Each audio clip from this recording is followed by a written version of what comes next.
예, 산상설교 시리즈를 이제 계속 이어서 합니다. 이제 예수님은 그 당시에 이제 지금도 유대교가 있지만 그 당시 유대교의 가르침은 이제 율법이라는 그 600개가 넘는 그 조항들, 그러니까 사회법과 종교법이 나눠져 있지 않아요. 그냥 하나인 거예요. 그리고 이 종교법을 지키지 않으면, 이 율법을 지키지 않으면 그냥 나 다른 종교 믿으면 되지, 지금처럼 이런 선택의 여지가 있는 게 아니라 그 사회에서 제외가 되는 아주 그 생존과 관련된 중요한 이제 문화인 거죠. 근데 예수님이 그 율법을 그래서 열심히 가르치고 하는 그 당시 선생들이 있는데, 또 율법 학자들, 바리새파 사람들, 이런 사람들이 있었는데 예수님이 자꾸 부딪히는 거예요, 이 사람들이랑. 그 율법을 지키지도 않고 안식일에 일하면 안 되는데 막 이삭 잘라다가 막 먹고, 막 손도 안 씻고 밥 먹고 이 손 씻는 게 법인 거예요, 그 당시에. 이런 자꾸 이렇게 벗어나는 행동들을 많이 하니까 이제 공격의 대상이 됐죠, 예수님이. 그러면 예수님이 유대교나 이런 율법을 이제 잘못됐다고 부정하는구나, 우리가 이렇게 착각하지만 그게 아니라, 예수님은 당신의 입으로 뭐라고 하셨냐면, 나는 율법을 없애러 온 게 아니라 완성하러 왔다. 단 1.1획도 사라지지 않을 것이다, 율법에. 이렇게 표현하셨어요. 근데 요 말을 1.1획도 사라지지 않는다고 해서 또 이걸 문자 그대로 받아들이고, 그래서 그 당시 예수님이 비판했던 그 당시의 바리새파 사람들, 율법학자들과 똑같이 기독교인들도 그걸 똑같이 성경을 대하는 그 오류를 범해요. 예수님이 말씀하신 율법의 완성이라는 것은 그 율법의 본래의 정신이, 그 가치, 그것을 명확히 안다면 그것이 드러나는 행태는 그것을 명확히 안 사람에게서 드러나는 행실은, 그거는 그렇게 핵심이 아니다. 경우에 따라 이럴 수도 있고 저럴 수도 있는 거다라는 거죠. 오히려 그 율법의 핵심을 잊어버리고는, 그거는 뒷전으로 두고 했냐 안 했냐만 따지는 걸로 너의 의무를 다했다고 착각하지 말아라. 예수님의 핵심은 이제 이건 거예요. 그럼 율법의 핵심이 뭐냐 하면, 사랑, 인애, 자비, 하나님을 올바르게 아는 것. 이것이 이제 호세아서나 뭐 아니면 예수님이 그 율법을 이렇게 두 가지로 딱 압축하셔서 말씀하셨을 때 하셨던 말씀들이에요. 그러면서 하시는 말씀이, 자, 너희가 의로워야 구원받는다고 하는데, 그럼 너희의 의로움이 저 바리새파 사람들의 의로움보다 더 나아야 된다, 그래야 구원받는다라고 말씀하시는데, 아니 바리새파 사람들이 이미 율법을 빠짐없이 다 지키고 있는데 어떻게 그거보다 더 나을 수가 있지?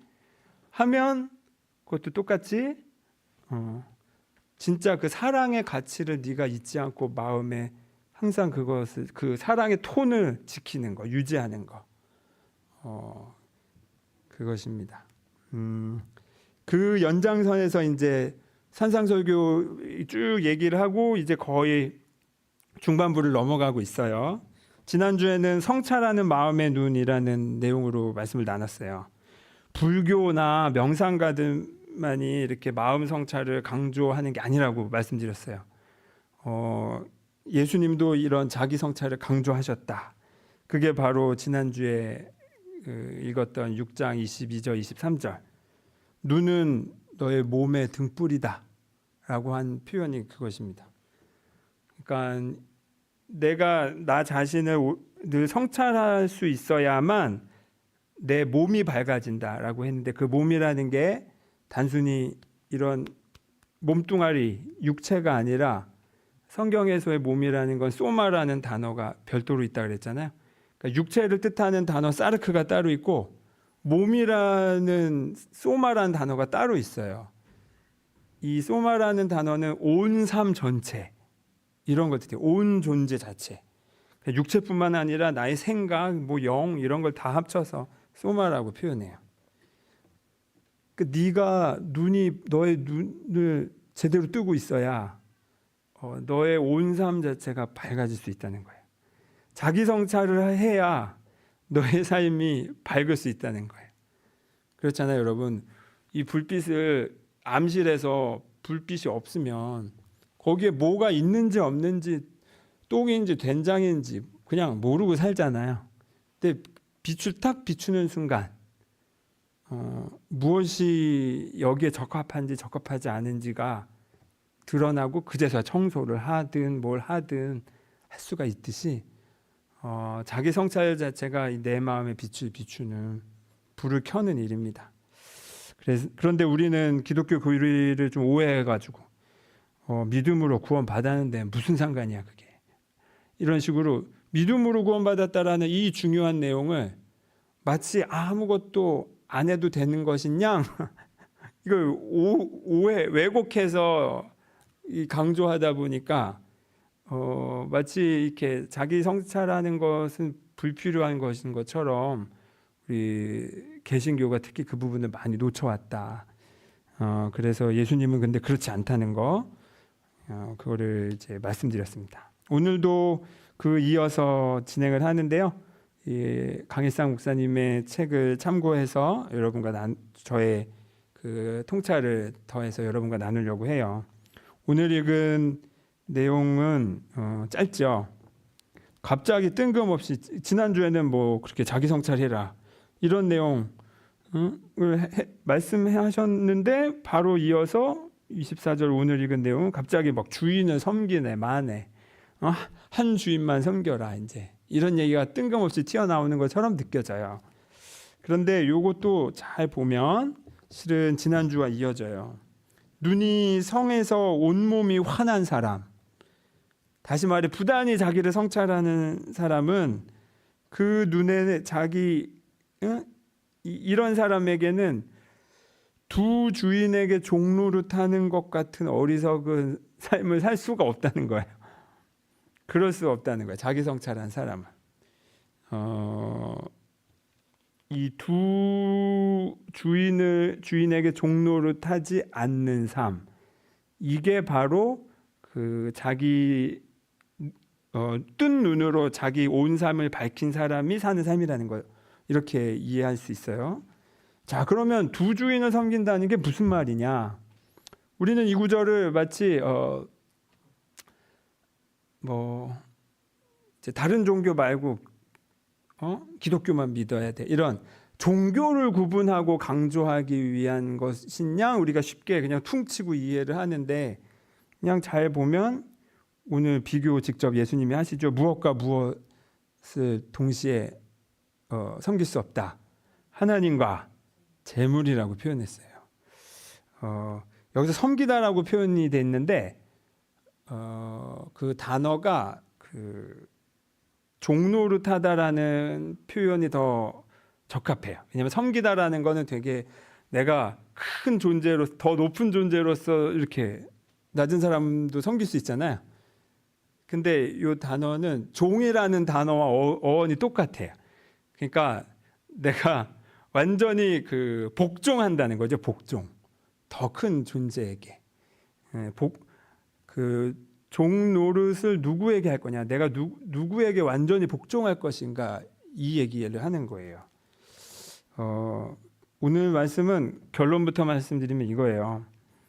오늘 설교 제목처럼 하나님과 재물이라는 거는 이 하나님과 재물을 우리의 시각에서 보자면 뭐라고 다르게 표현할 수 있냐면 사랑과 두려움 중에 무엇에 복종할 것인가, 이렇게 이해하시면 돼요. 사랑과 두려움을 동시에 선택할 수 없다. 이게 예수님의 단언이에요. 단언. 그건 두 개가 동시에 공존할 수 없다예요. 그러니 하나만 선택해라. 어정쩡하게 양팔 양다리 걸치면서 이도 저도 아닌, 차지도 덥지도 않은 삶 살지 말고 명확히 깨어 있으라는 거죠.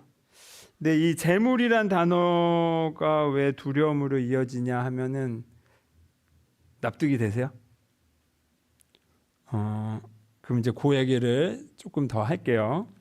재물이란 단어가 여러분 그 신앙생활하면서 만몬이란 단어 들어보셨죠? 만몬. 이렇게 그러니까 재물을 뜻하는 단어이면서 이제 재물의 신을 뜻하는 그러니까 상징인 거예요. 재물의 신. 재물 그 자체이기도 하고. 그런데 그러니까 지금 이거예요. 하나님과 재물의 신과 둘 중에 이 둘 중에 하나에게만 내가 복종할 수 있다. 예수님이 지금 이 말씀하시는 거예요. 근데 요 대립 구도는 그 구약 성경에서도 똑같이 나와요. 아주 주구장창 나와요. 이스라엘 민족이 이집트에서 이제 수천 년 전에 그 노예살이 하잖아요. 거기서 이제 탈출을 한 게 출애굽, 애굽, 이집트에서 나왔다예요.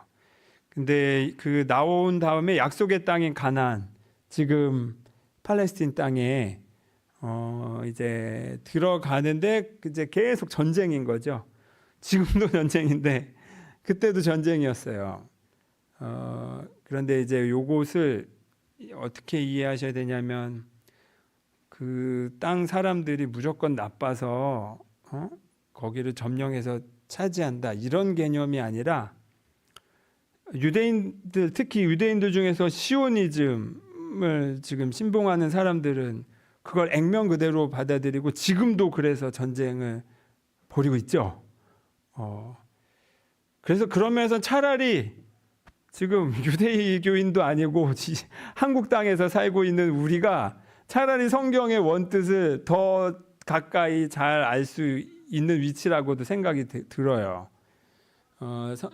성경의 그 출애굽해서 가나안 땅을 들어가면서 정복하는 그 전쟁은 사실 땅 따먹기도 아니고 또 하나님 짱 그래서 어깨뽕이 이만큼 들어가가지고 무조건 다른 종교를 억압하는 게 아니라 그 내용을 보셔야 돼요. 내용을. 당시 가나안 땅, 그 약속의 땅이란 가나안 땅에서의 종교들과 풍습이 뭐였냐면 바알 신을 섬겼어요. 이게 물질과 풍요의 신이고 물질과 풍요 자체는 전 잘못됐다고 생각하지 않아요. 저도 여전히 추구하는 거예요. 그리고 그거 없이도 못 살죠. 근데 문제는 뭐냐면 여기에 그 선을 넘어서 집착하는 거. 근데 어느 정도까지 선을 넘어버렸냐면 이 가나안 땅이 물질과 풍요와 그 안락을 위해서 자기 자식을 인신제사 드리는 지경까지 간 거죠. 그러니까 정신이 없는 거죠. 완전히 미친 거예요. 그리고 그거를 종교로 삼아 버렸어요.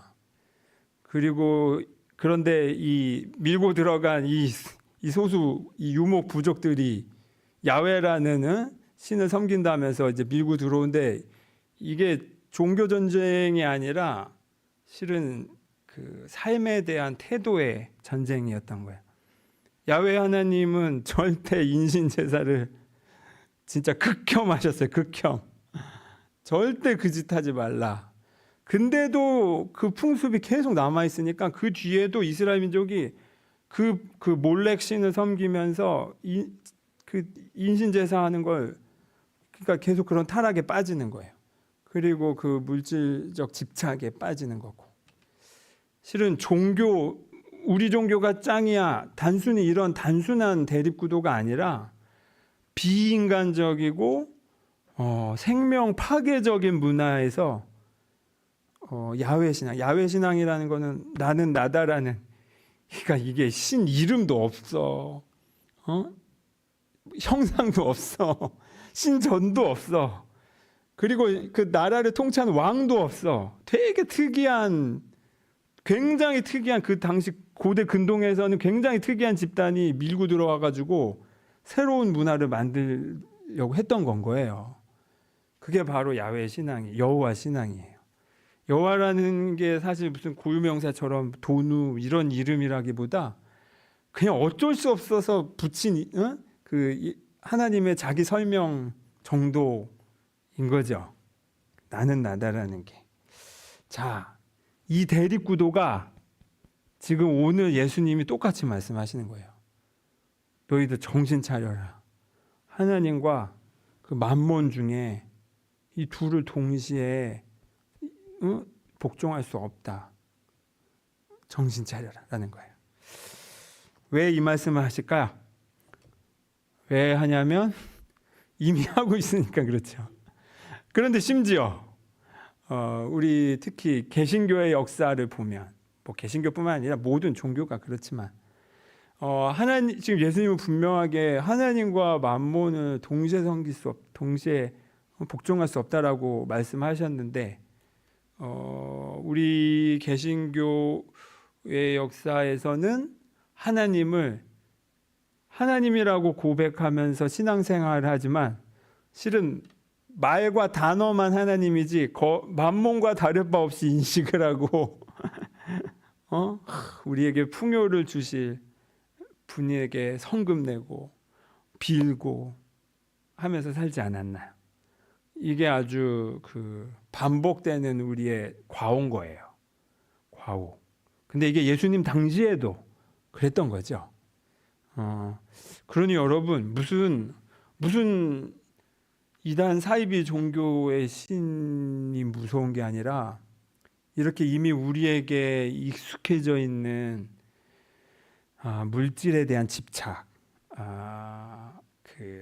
한 발 더 나가서 그 탐심이 진짜 무서운 종교인 거예요. 이게 진짜 무서운 신인 거죠. 우리가 깨어서 경계해야 할. 그런데 말씀드렸듯이 당장 제가 지난 수요일에는 뭐라고 했냐면 욕구를 무시하지 마시라 이런 얘기를 제가 했어요. 욕구에 솔직하시라. 그래야 그 다음 단계를 솔직하게 마주할 수 있다라고 했는데, 지금 그때 말씀드린 욕구와 지금 여기서 예수님이 비판하시는 그 재물의 신, 이 탐심과는 이제 좀 결이 달라요. 제가 조금 더 설명을 하면 이게 재물의 신이라는 게 여러분 누가 만들었겠습니까? 누가 만들었겠어요? 그런 신이 진짜 있어서 그랬을까요? 아니에요. 우리의 탐심이 그 만몬이라는 형상을 만든 거고, 만몬이라는 이름을 만든 거고, 만몬 바알, 이스라엘 당시에는 바알교의 그 사제들을 만든 거고, 재물을 숭상하는 예배를 만든 거예요. 그게 다 우리의 탐심에서 비롯된 건 거죠. 그럼 우리의 탐심은 왜 생겼을까? 뭔가를 너무 지나치게 그거를 소유하고 싶어 하는 거. 불교에서도 탐진치해서 탐이라는 게 굉장히 인간의 그 고통을 유발하는 중요한 것 중에 하나인데, 왜 탐심이 생길까 하면 이거 전에 말씀드렸어요. 이 앞에 산상설교에서 왜 여성에 대한 음욕을 품는 사람은 그 생각을 품는 것만으로도 똑같이 그 죄를 지은 거다라고 했던 그 구절에서 제가 탐심과 관련된 이야기를 했어요. 그러니까 이 탐심이라는 것 자체가 무언가에 대해 강하게 집착하는 것 자체는 왜 그러겠어요? 왜 집착하겠어요? 나한테 그게 있을 때 집착합니까? 없다라고 생각할 때 집착하는 거예요. 결국 집착, 탐심, 그래서 이 탐심이 재물신까지 만들어내는 그 뿌리에는 그래서 뭐가 있다? 결핍감이 있다. 나 없다는 거예요. 나 부족하다는 거예요. 나 너무 외롭다는 거예요. 나 너무 두렵다는 거예요. 나는 지금 안전하지 않다. 이 종류는 바꾸지 다양할 수 있지만 결국 그 결핍감, 부족하다는 믿음, 그것이 결국에는 이 탐심으로 이어지고 집착으로 이어지고, 그래서 이 재물을 신으로까지 만들어버리는 지경에까지 오는 겁니다. 이게 인류의 아주 오래된 종교예요. 다만 그래서 우리의 욕구를 솔직하게 봐야 되는 이유는 이제 이거를 깨어서 구분하기 위해서입니다. 그래 결국엔 이 욕구의 끝까지 차라리 가보면 저는 신을 만날 수밖에 없다고 생각해요. 진짜 끝까지 이 세상의 모든 걸 다 소유해 본다면 그 끝에서는 사랑을 찾을 수밖에 없다고 저는 생각해요. 다만 그러려면 수업료를 너무 많이 내야 되잖아요. 그럴 필요가 없다. 예수님이 지금 여러분 수업료 아껴주시느라 이렇게 특별 과외 해주시는 게 오늘 이거 산상설교인 겁니다. 결국 이 결핍감이라는 건 그래서 제가 다르게 표현하자면 자기 혐오예요. 자기 의심, 그리고 자기 뭐랄까 소외. 이거 나는 지금 아까 말씀드린 부족한 사람이야. 나는 이걸로는 불충분해. 나는 더 나은 사람이 돼야 해. 나는 더 가져야 해. 그래야만 나는 인정받을 수 있어. 그래야만 나는 사람 구실할 수 있어. 나는 더 행복해야만 해. 그리고 그래야만 이게 있어야만 나는 안전할 수 있어 라는 그 모든 종류의 생각들, 이 모든 종류의 신념들, 이거를 한마디로 바꿔 말하면 이거예요. 나는 지금 이대로는 안전하지 않아. 나는 이대로는 사랑받을 자격이 없어 라는 것과 같은 말이에요. 그리고 또 이걸 바꿔 말하면 나는 우리 성경의 표현대로 하자면, 예수님의 표현대로 바꿔 말하자면 이거예요. 나는 하나님의 자녀가 아니야 라고 부정해버리는 거. 여러분, 그래서 우리 기독교 신앙에서는 인간의 모든 문제들의 근본 뿌리는 이렇게 표현해요. 하나님을 떠난 것이다. 이렇게 표현해요. 죄라는 거의 그 단어의 그 어원을 보면 길을 벗어났다. 길을 벗어났다. 그러니까 하나님을 떠난 거가 죄고 그 모든 괴로움인데, 이게 단순히 기독교인들에게만 해당되는 표현이 아닌 거예요. 그러니까 내가 진짜 스스로 가치 없는 존재라고 믿고 그것이 가스라이팅 돼서 세뇌돼서 그것을 오랫동안 부여잡고 있는 거, 그래서 내가 진짜 누구인지를 몰라버린 거, 바로 그게 인간의 불행의 뿌리 깊은 그 원인이 되는 거죠. 그러다 보니까 우리가 신앙생활 하면서 하나님을 사랑한다고 하고 찬양한다고 하지만 노래 부를 때뿐이야. 찬양할 때뿐이야. 누군가 나에게 비난의 화살을 확 던졌을 때, 쐈을 때 그를 막 맞을 수 있죠. 저도 아파요. 그런데 이런 경우가 있어. 내가 하나님의 온전히 사랑받는 존재라는 걸 받아들이지 못한 사람들은 어떻게 하냐면, 누가 나를 비난의 화살 쐈는데 못 맞춰서 땅에 떨어진 거를 주워다가 자기 가슴에 꼽아버려. 나한테 한 비난이 아닌데 그걸 굳이, 저거 나한테 한 얘기 같은데, 이런 식으로 굳이 갖고 와서 자기 가슴에 박아버려요. 이 서러움을 막 더 크게 끌고 와가지고 더 큰 서러움과 더 큰 우울과 더 큰 분노에 자기 자신을 그냥 완전히 그냥 휩쓸려 가버리게 만들어요. 이게 바로 사랑이라는 우리의 본래 정체, 하나님의 자라는 본래 정체를 잊었을 때 우리가 흔히 하는 행동들인 거죠. 솔직히 안 그런 사람이 있습니까? 대부분 이렇게 사는 거죠. 그러니 예수님의 요 가르침 한마디 한마디가 얼마나 간절하겠어요. 얘들아, 제발 내 말 좀 무시하지 말고 좀 알아들어라. 너는 하나님의 자녀야. 너의 너됨은 하나님의 그 무엇이 담겨 있을 정도야. 그런데 왜 그걸 이렇게 갖다 쓰레기통에 버리니? 그러면서 예수님이 당신이 십자가에 돌아가시기까지 그 용서를 보여주시는 것으로 그 정점을 찍으신 거예요. 내가 너희들이 날 죽였지만 그건 중요하지 않아. 너희들은 잠시 길을 잃었을 뿐이야. 다시 돌아와. 이게 이제 예수님의 가르침인 거죠. 우리가 이렇게 길을 잃은 이유는 실은 상처 때문인 거죠. 트라우마 때문이에요. 그리고 이것이 내재화되고 가스라이팅되고, 그래서 내 받은 상처를 누군가에게 반복하게 투사하면서 그에게 상처를 입히고, 그래서 이 악순환이 반복되는 겁니다.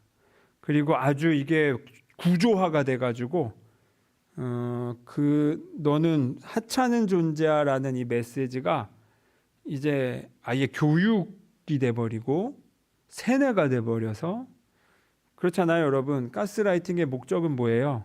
스스로 자신의 존귀함을 받아들이지 못하도록 스스로 그 노예 상태에 갇히도록 하는 거에 목적이 있어요. 그래서 스스로 그렇게 믿도록 하는 거.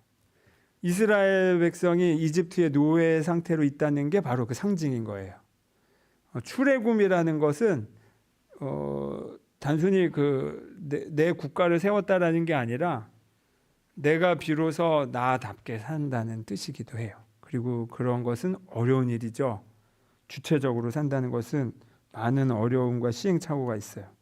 하지만 그것은 예외 없이 가야 할 길인 겁니다. 자, 다시 돌아와서 예수님이 질문하십니다. 하나님과 만몬 중에서 동시에 종노릇할 수는 없다. 바꿔 말하면 사랑과 두려움 중에 둘 다 섬길 수는 없다. 그러니까 지금 이 구조가 이런 거예요. 만몬이라는 이 신은 이 집착, 탐심이 만들어낸 거고, 이 탐심은 우리의 결핍감이 만들어낸 거고, 이 결핍감이라는 건 우리의 트라우마가 그렇게 이어진 건데, 이 트라우마와 상처 때문에 결국 우리를 압도하게 되는 것은 뭐냐 하면 두려움인 거예요. 두려움. 결국 이 세상은 사랑과 두려움 매번 둘 중에 하나의 길을 선택하는 겁니다. 그런데 착각하면 안 되는 거는 우리는 간혹 사랑과 두려움이 섞여 있는 경우가 좀 어려워요. 그렇잖아요. 예를 들면 내 자식이 너무 사랑스러워. 그런데 이 자식이 동시에 혹여나 아플까봐 두렵기도 하죠. 이렇게 내가 무언가를 강하게 사랑할 때 동시에 그걸 잃을까봐도 하여튼 묘하게 두려움이 같이 거기 껴 있어요. 그리고 이게 당연한 듯이 생각하고는 이 그러니까 두려움이 다양한 형태로 일어날 수도 있어요. 슬픔으로 올라올 수도 있고 우울로 올라올 수도 있고 초조함으로 올라올 수도 있고 뿌리는 두려움이에요.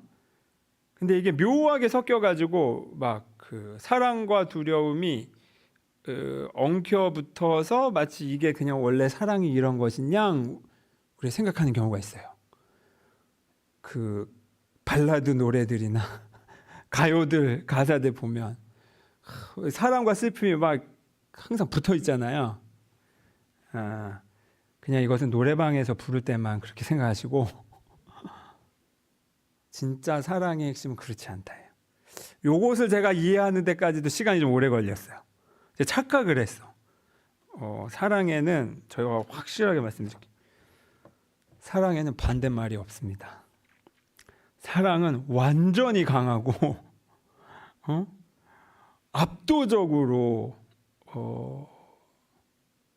힘이 세요. 힘이 세다는 말도 부정확한 말이라고 저는 생각해요.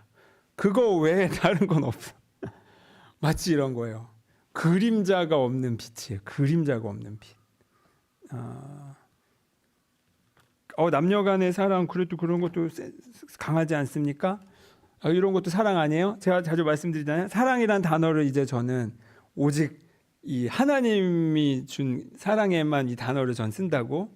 남녀 간의 사랑은 그냥 호르몬의 분출이라고 표현하고 싶어요. 호르몬의 분출. 계속 분출되고 계시나요? 50대, 60대? 아니요. 그 사랑의 그 호르몬의 영향력은 1년 8개월인가? 그 학자들이 그렇게 말해요.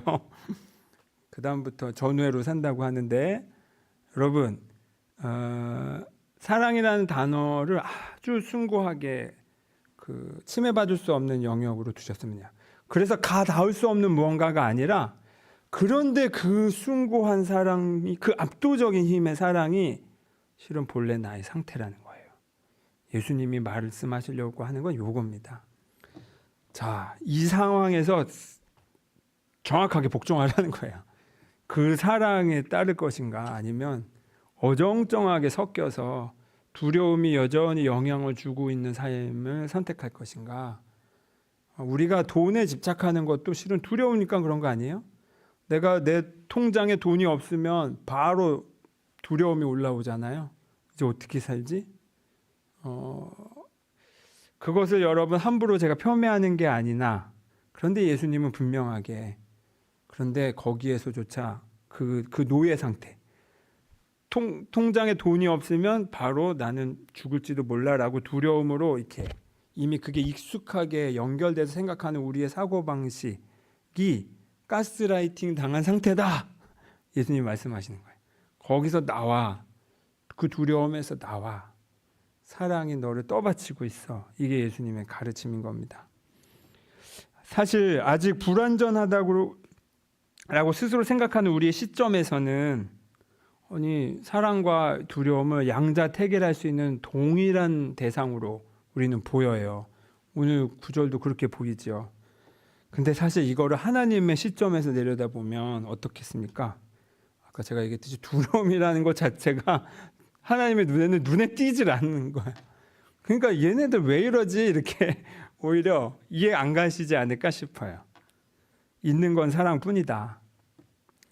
우리는 마치 이것을 양자택일할 수 있는 것처럼 생각하지만, 실은 우리도 깨어나서 보면 우리가 선택할 수 있는 건 이미 정해져 있다. 무엇입니까? 사랑 하나뿐이에요. 하나님의 형상으로 우리를 창조하셨다는 말은 하나님을 닮아서 오직 사랑으로만 우리를 만드셨다는 뜻이에요. 하나님의 자녀로 우리를 부르셨다는 말은 하나님의 사랑만이 우리 삶을 가득 채우고 있다는 뜻입니다. 이제 여러분, 삶이 복잡하고 어려울 땐 이 질문만 하시면 돼요. 지금 나의 이 마음과 느낌과 선택은 사랑에서, 순수하고 강한 그 사랑에서 오는 것인가? 아니면 두려움에서 오는 것인가? 라고 물으면 바로 답 나옵니다. 그리고 그때 한번 사랑을 믿고 그 사랑의 동기에서만 선택들을 한번 차근차근 쌓아가 보시기를 권해요. 그랬을 때 어떤 일이 일어나는지, 정말 내가 염려했던 그 일이 일어나는지 안 일어나는지 한번 보세요. 그게 바로 예수님의 가르침입니다. 마침 제가 오늘 아침 묵상하다가 읽은 책 구절 하나를 여러분께 읽어드리고 마치겠습니다. 아버지의 사랑을 받으라.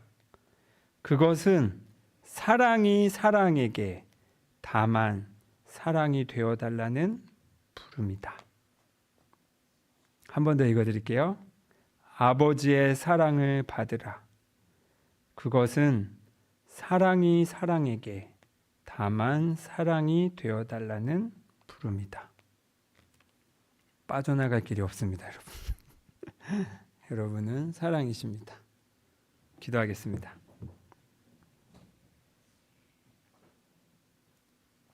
주님, 제가 아는 것도 있고 모르는 것도 있었습니다. 두려움 속에서 나도 모르게 행동했던 것들이 많이 있습니다. 그리고 어느덧 그것이 굳어지고 당연한 것처럼 살았습니다. 두려움에 세뇌된 우리의 삶을 불쌍히 여겨주십시오. 그리고 이 순간 우리가 다시 거듭 주님의 말씀으로 돌아왔을 때 우리를 깨우쳐 주십시오. 사랑이 나를 완전히 감싸고 있음을 잊지 않게 도와주십시오. 하나님의 조건 없는 사랑이 여전히 내 가슴 속에 흐르고 있음을 우리가 기억하게 도와주십시오. 그래서 두려움에 가득 찬 이 세상에서 깨어서 사랑의 선택을 할 수 있도록 우리와 함께 하여 주십시오. 예수 그리스도의 이름으로 기도드립니다. 아멘.